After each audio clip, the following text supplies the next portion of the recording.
Bienvenidos a un capítulo más de Serrano Abogados, el podcast. Esta vez platicaremos acerca de los derechos fundamentales de las personas con discapacidad. El día de hoy tenemos como invitado a una persona que representa una fundación que ha estado desempeñándose en México desde el año 1999. Me refiero a Ángel René Zabaleta Mora, director del CRIT Veracruz, que se encuentra aquí en Poza Rica. Bienvenido René, bienvenido Ángel. Muchas gracias Daniel, un honor para mí poder estar contigo aquí platicando de estos temas tan importantes que involucran a nuestras niñas, niños, adolescentes y bueno, en general todas las personas con algún tipo de discapacidad. Qué bueno, me da gusto tenerte aquí con nosotros, me da gusto que puedas venir a comentarnos y a platicarnos de esta extraordinaria labor que se ha venido desempeñando a lo largo de todos estos años en nuestro país principalmente. Y pues bueno, creo que ha sembrado lo que es una felicidad y una chispa de alegría en muchas familias mexicanas como tal. Pero fíjate que el día de hoy me gustaría iniciar platicando acerca de los derechos fundamentales que tienen aquellas personas. Me gustaría iniciar este capítulo preguntándote, ahora sí desde la perspectiva que tú has venido desempeñando a lo largo de estos años en el CRIT Veracruz, especialmente en Poza Rica, ¿cuáles son los retos que tú has notado que tienen las personas con discapacidad a la hora de querer hacer valer sus derechos humanos fundamentales ante las demás personas, ante la sociedad, que hay veces ellos mismos, nosotros como sociedad a veces ponemos ciertas barreras o ciertos limitantes? Sí, efectivamente Daniel, como bien dices, el camino de la discapacidad pues es un camino relativamente joven, podemos decirlo en términos de tiempo y de años jurídicos, en tiempos sociales, aunque la discapacidad ha existido desde siempre ha existido personas con discapacidad desde siglos y siglos atrás. La realidad es que en nuestra sociedad, donde se empieza a resaltar un poco más la necesidad de tener tipos de leyes que protejan, que den igualdad, que den equidad a las personas con discapacidad, se acentúa más de la Segunda Guerra Mundial para acá, de la Guerra de Vietnam, al existir obviamente más personas con algún tipo de amputación, principalmente en los Estados Unidos. Y empezamos a tener entonces socialmente, civilmente, las barreras arquitectónicas, sociales, educativas, donde estas personas en las guerras antiguamente morían, fallecían, y bueno, en estas ocasiones regresaban a la sociedad, pero con algún tipo de limitante, ¿no? Entonces, nuestra vida en ese sentido empezó de los años 50, 60, 70 para acá. En México, como bien dice la Fundación Teletón, bueno, estamos aquí ya desde hace más de 27 años en México. Sin embargo, no quiere decir que seamos una institución que haya generado y creado los derechos para las personas con discapacidad. Como te decía, vienen de tiempo atrás luchas sociales, gubernamentales, donde se han generado ciertas políticas públicas, pero que no van a la par con lo que la sociedad necesita. Si bien en los diferentes estados hay leyes que están protegiendo y cada día más la inclusión, la igualdad, la realidad es que cuando sale una niña, un niño a las calles, pues te encuentras con municipios que no tienen accesibilidad, que no tienen escuelas, instituciones que no tienen programas de atención, gente que no está capacitada para la atención. Entonces, pues ahí es donde surge la sociedad civil, como lo fue Teletón en el 99, creando y construyendo un primer CRIT, que generamos una atención de rehabilitación. Más sin embargo, en la vida de una persona con discapacidad, la rehabilitación es una parte nada más. Existen toda una serie de aspectos en calidad de vida que esta persona con discapacidad tiene derecho, como cualquier persona, a poder gozar inclusive de juegos lúdicos, de distracción, de descanso. Una persona que quiere ir a una playa no puede acceder a una playa porque su discapacidad se limita. Entonces empezamos a ver que es mucho más allá que poner nada más una ley como tal en un código, ¿no? Y que se tenga que cumplir. Aquí es donde entramos toda la sociedad para tratar de generar los espacios, generar los recursos, generar principalmente la aceptación para poder generar este tipo de de atenciones a la discapacidad. Sí, claro. O sea, bueno, podemos determinar o hacer una distinción entre lo que son los derechos humanos y los derechos fundamentales. Sí. Derechos humanos, pues prácticamente son todos aquellos que tenemos por el único hecho de ser personas. Y derechos fundamentales son aquellos que se encuentran reconocidos y los defiende una constitución y nuestras leyes, en este caso mexicanas. Entonces, bueno, en el año 2011, 10 de junio del año 2011, se generó lo que fue una reforma, bueno, en base de derechos humanos, donde en nuestro artículo primero de la Constitución suben a rango constitucional lo que son todos aquellos derechos humanos. Y bueno, y a partir de ahí, las autoridades tienen la obligación en todos sus ámbitos, sean estatales, federales, municipales, de promover, respetar, garantizar y los derechos humanos que se encuentran reconocidos no nada más en la Constitución, sino también en los tratados internacionales como tal. Entonces, bueno, abordando lo que es este tema de derechos humanos, bueno, me surge como tal una pregunta muy general como tal, con lo que es el tema de la igualdad y de la no discriminación. Entonces, ¿cómo ves tú desde tu trinchera, desde las actividades y labores que realizas día con día, lo que es que la sociedad cómo trata el sentido de la empatía y la inclusión a aquellas personas que padecen alguna discapacidad? Mira, socialmente nosotros hemos visto obviamente que se ha mejorado mucho, sí hay una cultura donde cada vez se genera más aceptación. Obviamente dentro de las discapacidades pues hay un mundo de situaciones y de diagnósticos que hacen que cada persona sea totalmente diferente en ese sentido, pero en cuestión de sociedad poco a poco hemos ido avanzando. No digo que estamos al 100% como quisiéramos, no, porque sigue habiendo cierto rechazo en algunos aspectos de comodidad. La gente en el respeto hacia los espacios, hacia las personas con discapacidad muchas veces no se cumplen. Las instituciones también, aunque está la normativa, no la cumplen. Sin embargo, sí no puedo mencionar que ya se genera un rechazo como se hacía en los 80s, en los 70s. En esas décadas, pues obviamente hasta se escondían a los niños, ¿no? No se llevaban a las escuelas. Nosotros en el CRID hemos tenido pacientes que tienen 14, 15 años y nunca han ingresado a una primaria, ¿no? Entonces hacemos los estudios, los diagnósticos y vemos que la niña o el niño tiene un coeficiente intelectual adecuado, que pudiera hacer un estudio de primaria o secundaria, a nivel primaria secundaria sin ningún problema, y sus papás no lo han ingresado por lo mismo, ¿no? Porque pues obviamente hay una sobreprotección, hay un temor, hay un rechazo, hay quién lo va a cuidar, quién lo va a arropar en la escuela. Entonces, este tipo de discriminación que se puede generar en el seno materno, que es inconsciente, porque no es una discriminación negativa, sino que es una sobreprotección, pero también segrega a los pacientes a que no convivan y no cumplan ese derecho que se tiene. Entonces, ¿se ha trabajado, se ha mejorado? Sí, claro que sí se ha mejorado, que seguimos necesitando que la sociedad se involucre en los temas de apoyo, los temas de aceptación. Obviamente es una cultura que se tiene que estar generando. Hay países que tienen más avances que otros, pero en México hemos podido lograr eso, ¿no? Ahí va avanzando. Teletón surgió en esa época, bien mencionabas, de 2011 para acá. Es una reforma importante, pero tiene poquito tiempo. Sí, muy poquito tiempo. Todo esto es nuevo. Todo es muy relativo en tiempo. Antiguamente, pues bueno, estamos hablando hace 15 años, hace 20 años, pues se seguían batallando y estoy seguro que hay zonas del país donde se sigue todavía teniendo un mayor rezago que en otros, ¿no? Celebramos, obviamente, que ya esté en la Constitución, celebramos programas de apoyo, celebramos que la sociedad se apoye en aspectos de recaudación hacia los centros, no solamente Teletón, sino también en las otras instituciones que trabajan con discapacidad. Pero esto no se queda ahí, ¿no? Tiene que ser obviamente un trabajo en escuelas, en municipios, en vías públicas, en instituciones.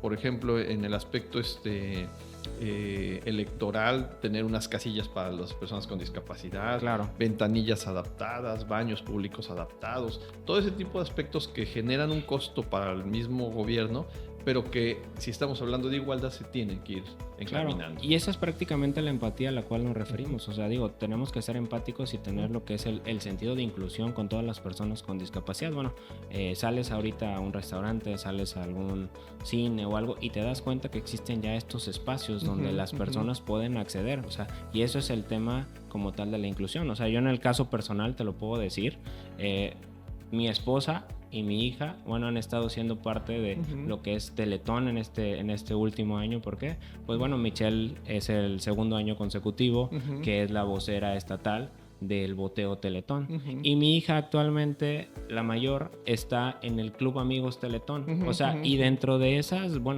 dos funciones que realizan ellas, bueno, se realizan cuestiones y actividades donde te generan conciencia y te generan empatía para todas las personas. Claro. Entonces, yo creo que, como tú lo dices, es algo que debe de nacer desde el seno materno. Sí. Desde el seno materno e invito a todos nuestros espectadores, a toda nuestra audiencia, a que acudan lo que es a este tipo de talleres que en realidad son muy benéficos y de mucho apoyo para la sociedad. O sea, te genera otra conciencia y otra forma de ver la realidad y te das cuenta que el mayor de tus problemas en realidad no es el mayor de los problemas en general. O sea, ahí te das cuenta que, bueno, con que estés tú bien, con que tengas salud, con que tengas a tu familia, bueno, te das cuenta que prácticamente tienes todo ganado. Lo demás prácticamente es adicional. Sí, claro. Entonces, pues bueno, los invitamos como tal. Cuéntanos, René, ¿cuáles son los próximos eventos que va a haber dentro del CRIT Teletón Poza Rica? Sí, nosotros aquí tenemos actividades casi todos los meses de una u otra naturaleza. Por ejemplo, ahorita bien mencionabas, durante el verano hacemos este tipo de actividades del verano Teletón, donde trabajamos mucho con niños, niñas sin discapacidad, con discapacidad, jóvenes, adolescentes, donde tratamos de mezclar esto para generar inclusión. Y así cada mes vamos teniendo algunas actividades, son médicas de capacitación. En agosto tendremos una capacitación importante en el CRIT para el manejo del autismo. Entonces, cada mes el CRIT tiene ciertas actividades. Los que son de recaudación puramente, pues bueno, están enfocadas mucho al evento Teletón, que este año aprovecho para mencionar, les cambia de fecha. Después de 27 años, nuestro evento Teletón, que tradicionalmente siempre se ha venido realizando en el mes de diciembre, lo vamos a mover al mes de octubre. Este mes de octubre es la segunda vez que se cambia, pero la anterior fue temporal, fue en el 2017 que lo tuvimos que mover por el temblor que hubo en la Ciudad de México. Y se movió a marzo, pero en esta ocasión no es por una cuestión de emergencia, sino es una cuestión pues de estrategia. Principalmente en el mes de diciembre está ya un poco saturado, o ya estábamos muy saturados en cuestión de eventos, y bueno, históricamente siempre se ha buscado una fecha que sea un poquito más relajada, tanto para patrocinadores como para medios de comunicación, para la logística de los eventos, y encontramos en el mes de octubre un mes que pudiera ayudarnos. No sabemos si el año que viene será en octubre o en septiembre, o por ahí lo estemos moviendo, pero la idea es que ya se quede como en esta temporada. Ok, perfecto, es bueno saberlo, porque sí, fíjate que me habían dicho muchas personas, tenían esa duda, como que estaban confundidos por el hecho de que siempre era en diciembre y ahorita estaban escuchando que era en octubre. Qué bueno que nos lo aclaras, que le aclaras a todo el auditorio de Haz tu Plataforma. Y pues bueno, es muy interesante toda esta plática. Creo que ahora nos salimos un poco del tema legal para poder tener esta charla contigo como tal. Hay una última pregunta que me gustaría hacer. ¿Qué actividades o cómo es que realizan con las personas con autismo? ¿Por qué? Porque es algo que, bueno, lo digo desde mi ignorancia, es algo que se está escuchando mucho el término autismo como tal. O sea, digo, me acuerdo cuando yo estaba en la primaria como tal, pues bueno, pues no escuchábamos ese término, ¿no? Entonces, pero hoy en día es algo pues bueno, que se está utilizando mucho, que está padeciéndose mucho. Entonces, dentro del CRIT Veracruz, ¿cómo es que o qué actividades tienen con aquellas personas autistas? Sí, mira, qué bueno que lo comentas, Daniel. El autismo como tal ya está siendo un diagnóstico tan relevante e importante en la atención, hablando de los CRITs a nivel nacional, que poco a poco ahí está tomando un porcentaje alto. Los CRITs, les comento, los CRITs cuando se crearon y se construyeron no fueron construidos para poder atender el autismo como tal. Fueron construidos para discapacidades motrices. Uno cuando va al centro ve toda la accesibilidad está encaminada principalmente a lesiones cerebrales y medulares. Ahí es donde teníamos nuestro principal diagnóstico, que es la parálisis cerebral, que sigue siendo un porcentaje alto. Entonces, cuando nos llegaba un niño con autismo, nosotros lo derivábamos a otra institución porque no estábamos preparados, no teníamos ese diagnóstico como de inclusión para poderlo atender. Empezamos a ver que nuestra lista de espera se empezaba a llenar de mucha gente que nos hablaba que su niño tenía este tipo de diagnóstico. Y en el 2021 abrimos el diagnóstico a la atención. Durante estos 4 años hemos estado preparando tanto el centro en instalaciones como el personal en capacitación, como el modelo médico en poder ofrecerles a los papás una alternativa real, donde podamos obviamente diagnosticar a su hijo, darle una medición de objetivos y al final del tratamiento decirle en qué aspectos mejoró. Esto lo estamos trabajando ya muy bien, al grado que el modelo se está perfeccionando, se está moldeando. La sociedad, actualmente en el CRIT tenemos una gran población que antiguamente no teníamos. En los últimos 4 años, pues bueno, prácticamente el 40% de los niños que atendemos tienen este diagnóstico. Y bueno, dentro del modelo de atención, la sociedad empezó a buscar espacios. Y bueno, Teletón, dentro de esta responsabilidad que conllevamos en la discapacidad, empezamos a prepararnos para tal. Y actualmente, bueno, en un modelo que ha ido funcionando, que no está terminado, sino que lo hemos venido perfeccionando a través de las especialidades que tenemos en el centro, estamos siendo una muy buena alternativa en la atención. Actualmente en el sistema infantil, pues bueno, tenemos más de 7,000 niños con autismo y pues bueno, es una realidad que nos está abarcando como sociedad y que de una u otra manera tenemos que tener las alternativas para atenderlos, ¿no? Ok, tú mencionabas ahorita con el tema del autismo que es una especialidad que anteriormente no trataban lo que es en el CRIT Veracruz. Entonces, ¿qué otras especialidades se manejan dentro del CRIT Veracruz para que nuestro auditorio pues bueno, tenga el conocimiento de qué es lo que se pueden atender aquí en Poza Rica? Nosotros en el CRIT tenemos de base médicos en rehabilitación con subespecialidad en pediatría. ¿Qué quiere decir? Que son médicos especializados en el desarrollo motriz de nuestros niños. Dentro de ellos tenemos una gama de especialidades médicas que apoyan a estos médicos en rehabilitación, como es el pediatra, obviamente. Tenemos odontopediatra, ortopedista, genetista, contamos con enfermería, con nutriólogo, con psiquiatra. Son especialidades que sabemos que de acuerdo a las diferentes comorbilidades que tiene la discapacidad, que son necesarias para la atención. Entonces el centro cuenta con todo ello, a la par del equipo de terapias que tenemos: terapia física, ocupacional, terapia de lenguaje, trabajo social, obviamente, que visita los domicilios y escuelas de los niños, área de psicología.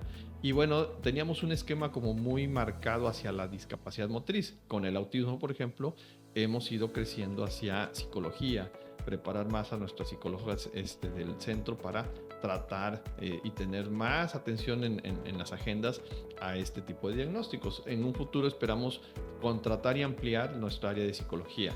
Ok, ¿cómo le puede hacer una familia que tiene interés en que sea atendido un familiar dentro de las instalaciones del CRIT Veracruz para poder acudir y poder ingresar como paciente? ¿Cómo le hacen? ¿Qué requisitos hay? Nada más tiene que hablar, o sea, el único requisito es que sea un niño, que sea menor de 18 años, que llame por teléfono. Tiene que llamar al 782-826-3233 de lunes a viernes de 8 a 3 de la tarde y decir: mi hijo tiene una discapacidad. Si no sabe el diagnóstico, no se preocupe, nuestro equipo de recepción le va a hacer una serie de preguntas para confirmar qué tipo de discapacidad se presume que se tiene. ¿Por qué menciono que se presume? Porque tenemos mamás que viven en alguna comunidad, algunos que no saben leer o escribir, que nunca han recibido una atención médica y te dicen nada más: no camina, o no habla, o no come, o sea, nada más te sabe decir lo que ve que su niño no hace. Entonces nosotros, obviamente, al recabar estos datos, lo inscribimos al CRIT. Desgraciadamente estamos muy saturados. De los 1,050 aparte, tenemos 450 niños en lista de espera. Okay. Cuando uno de estos 1,050 niños termina su tratamiento ha logrado sus objetivos y lo damos de alta, ingresamos a un nuevo niño que está en la lista de espera. Entonces, muchos me dicen, oye, mi niño ha estado mucho tiempo ahí en la lista de espera. Tratamos de que si su diagnóstico es de urgencia, ingresarlo lo más pronto posible. Y obviamente es un movimiento cíclico importante el hecho de estar dando de alta niños para poder ingresar. Por eso yo los invitaría a que, aunque esté en lista de espera, lo inscriban.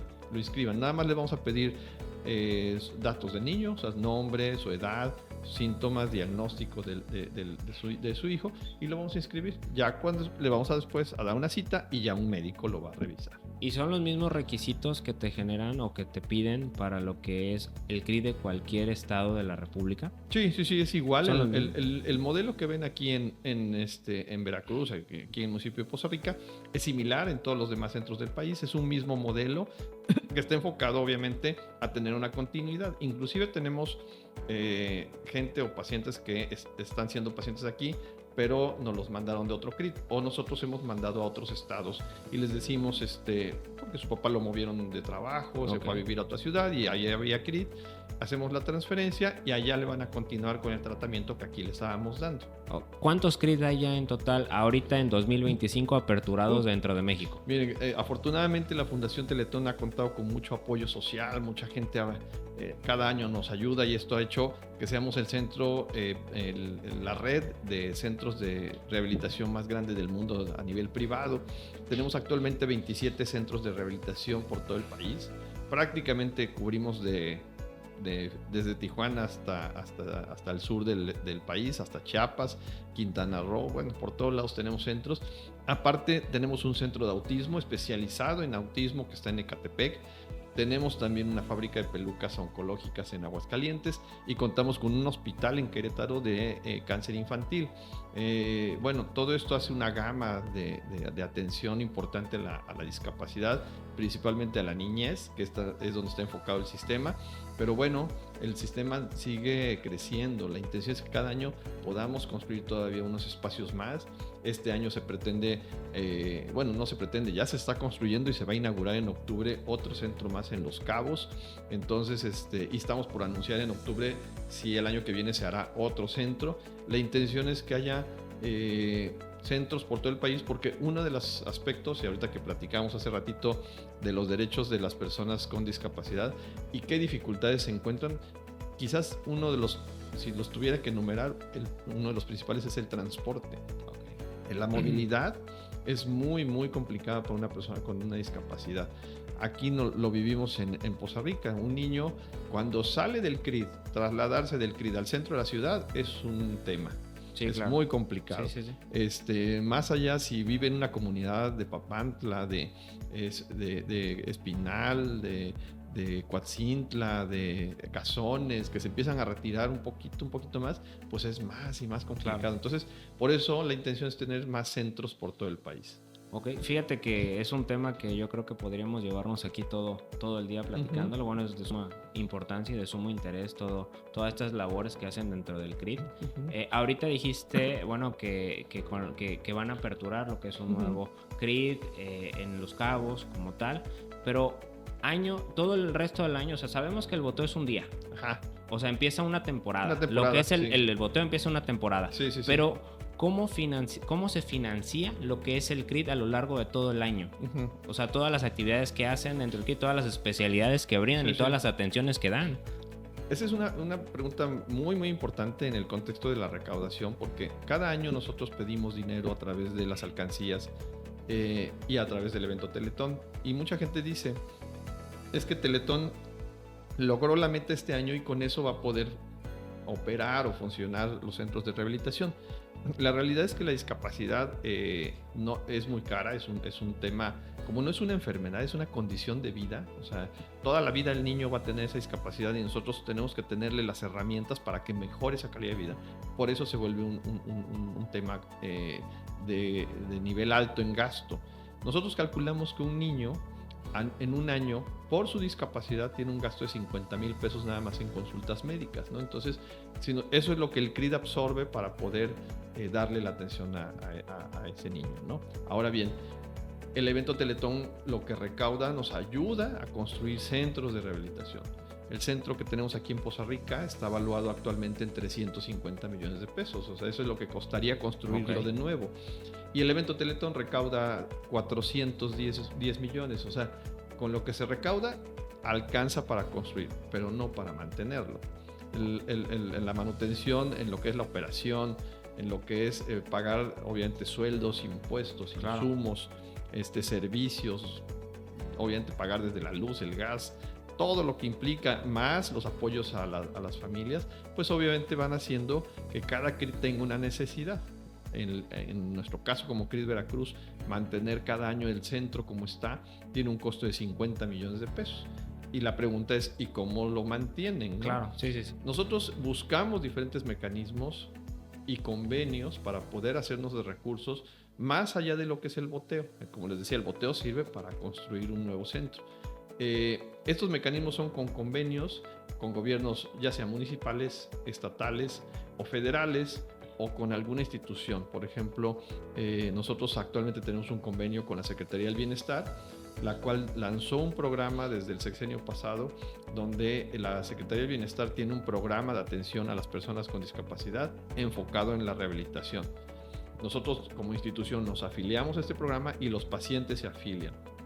La Secretaría nos dice, estos pacientes están afiliados, yo te voy a pagar las terapias de esos pacientes. Entonces ese paciente ya es pagado por la Secretaría del Bienestar. Tenemos convenio con CEMAR, con SEDENA y así con diferentes instituciones que nos pagan los servicios, y ahí vamos nosotros teniendo recursos para mantenerlo. Pero también lo cierto es que no cubren el 100%, o sea, ese es un porcentaje que se cubre con esos convenios. Buscamos obviamente municipios, buscamos al gobierno del estado y buscamos que ellos también nos pudieran dar recursos para poder solventarlo. Aquí en Veracruz, por ejemplo, cuando abrimos el CRIT, se hizo un convenio con el gobierno del estado. Se acordó que la fundación iba a construir el centro, iba a absorber todo el gasto de la construcción del centro y que el gobierno del estado iba a aportar anualmente dinero para poder mantenerlo. Desgraciadamente pasó el tiempo y a los 4 años dejaron de dar estos recursos y tuvimos muchas complicaciones económicas. Actualmente nos acaba de visitar la gobernadora y la intención que se le planteó fue esa, decirle, el centro necesita tener recursos para mantenerse y pues bueno, buscamos que tener ese convenio que ayude al convenio que tenemos con la Secretaría del Bienestar. Y la gobernadora accedió, la verdad es que se fue muy contenta de lo que pudo observar en las instalaciones y estamos en eso. La intención es que tengamos este convenio este año, fue lo que platicamos y inclusive platicamos de poder aperturar un turno vespertino para estos niños que están en la lista de espera. Entonces ya podrías dar, porque actualmente nada más tienen la capacidad para atender a 1,050 niños, decías. Yo podría, si se generan los recursos por parte del gobierno del estado que nos ayuden, podríamos ampliar a 1,400, 1,500 niños, ¿no? Entonces ya abriríamos un turno en la tarde para poder darle más atención a estos niños que están en lista de espera y obviamente, pues bueno, se multiplicarían los servicios, ¿no? Entonces, esa es la manera como todos los centros estamos trabajando.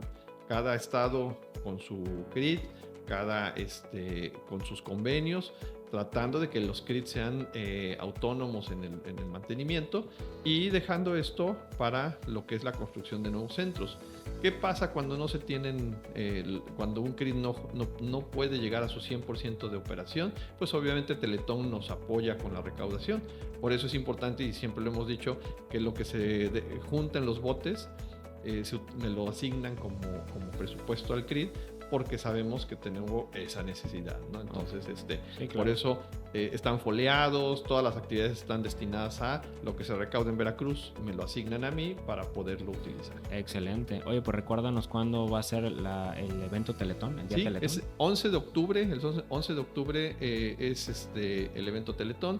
Aquí en Veracruz ese día vamos a tener una kermés grande, bonita, familiar, ahí en las instalaciones del CRI. Los invitamos a que nos puedan acompañar. Va a haber juegos mecánicos, lucha libre, artistas, escenario, recorridos por el CRI. Entonces estamos invitando a la gente que nos pueda tanto apoyar, tanto instituciones que nos escuchen en este espacio, que se puedan sumar como benefactores de ese día o asistentes. Es gratis, lo que se consuma ahí sirve a la recaudación recaudación. Y bueno, a nivel nacional ese mismo día van a estar viendo la transmisión en las diferentes plataformas para ver cómo va la recaudación. Pues muchísimas gracias, Ángel, por haber acudido aquí. Las puertas de Haz tu Plataforma y de Serrano Abogados, el podcast, bueno, están abiertas para cualquier actividad en la cual puedan apoyar. Les agradecemos mucho a toda nuestra audiencia el poder escuchar. El día de hoy nos salimos prácticamente de lo cotidiano, porque siempre hablamos de temas de derecho, lo quisimos abordar un poco, pero bueno, creo que toda la información que nos proporcionó el director del CRIT Veracruz, bueno, fue más que importante para toda la audiencia. Te agradezco mucho que hayas venido, les agradezco a todos nuestros seguidores el poder sintonizarnos en otro capítulo más de Serrano Abogados, el podcast, y nos vemos en la próxima. Muchas gracias.